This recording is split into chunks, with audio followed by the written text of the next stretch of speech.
বিলিতি মদের দোকানে ডিসকাউন্টের বিষয়কে কেন্দ্র করে চরম উত্তেজনা। রাজধানী আগরতলার উষা বাজার স্থিত একটি ব্যাংকের সংলগ্ন এলাকাতেই ঘটেছে এই ঘটনাটি। ডিসকাউন্ট দাবি ঘিরে দোকানের কর্মচারীদের সঙ্গে কয়েকজন যুবকের বাকবিতণ্ডা থেকে পরিস্থিতি উত্তপ্ত হয়ে ওঠে বলে অভিযোগ।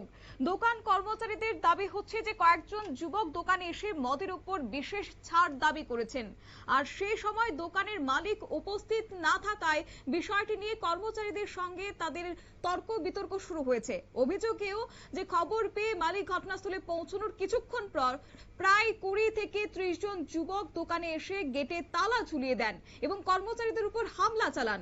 আর এই ঘটনায় অভিষেক রায় এবং সুমন বিশ্বাস নামে 2 কর্মচারী আহত হয়েছেন বলেও জানা গেছে। আহতদের আরো অভিযোগ, দীর্ঘদিন ধরেই একদল যুবক দোকান থেকে ডিসকাউন্ট বাকিতে মদ এবং চাঁদা দাবি করে আসছিল বলে এমনটাই অভিযোগ। এবং ঘটনার খবর পেয়ে এয়ারপোর্ট থানার পুলিশ ঘটনাস্থলে পৌঁছে পরিস্থিতি নিয়ন্ত্রণে এনেছে। তবে কি উঠে আসছে আক্রান্তের পক্ষ থেকে বক্তব্য শুনুন। আমরা দোকান লাগানো 11টার সময় দোকান লাগাল লাগে, তো আমরা দোকান লাগানোর সময় আছে, আমি আসলাম আর আমার দোকানে আরেকজন স্টাফ আসলো। তো এ গেছে পিছনের দিকে দরজা লাগাইতে, আর আমি কম্পিউটারে হিসাব করতে আসলাম।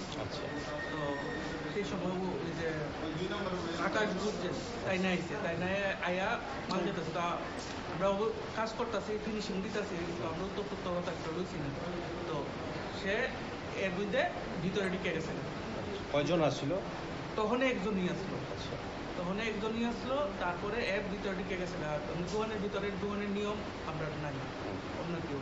তো তারপরে আমরা যে মালিক উৎপল তাইনারে আমরা ফোন করছি, তাইনা আসলো টাউনে।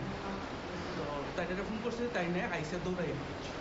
তো তাই এরপরে ওইসে যে দোকানের ভিতরে ঢুকানো তো পারমিশন নাই, তো তার লগে একটু কথা কাটাকাটি হয়েছে।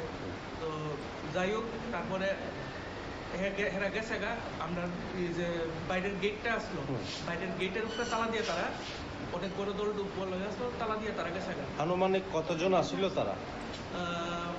আনুমানিক তারা আসলো 15-20 জনের মতোই আসলো। আচ্ছা, এটা কি আগের থেকেই কোনো প্রিপ্ল্যান ভাবে করে রাখছে বলে এরকম ধারণা করা গেছে?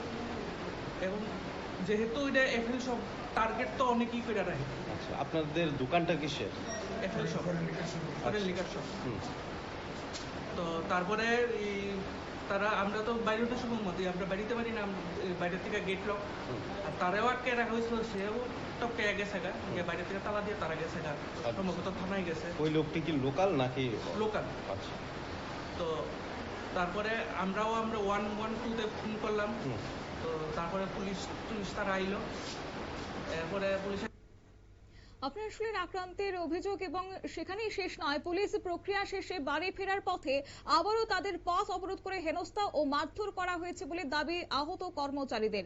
আর এই ঘটনায় জড়িতদের মধ্যে আকাশ ঘোষ, হিমাদ্রি সরকার, নারায়ণ সরকারকে শনাক্ত করা গেছে বলে জানিয়েছেন তারা। তবে পুরো ঘটনার তদন্ত এবং দোষীদের বিরুদ্ধে কঠোর ব্যবস্থা নেওয়ার দাবিতে এয়ারপোর্ট থানায় লিখিত অভিযোগ দায়েরের প্রস্তুতি চলছে বলে সূত্রের খবর। নিয়ে নিচ্ছে ছোট্ট একটি বিজ্ঞাপন বিরতির সঙ্গে থাকুন।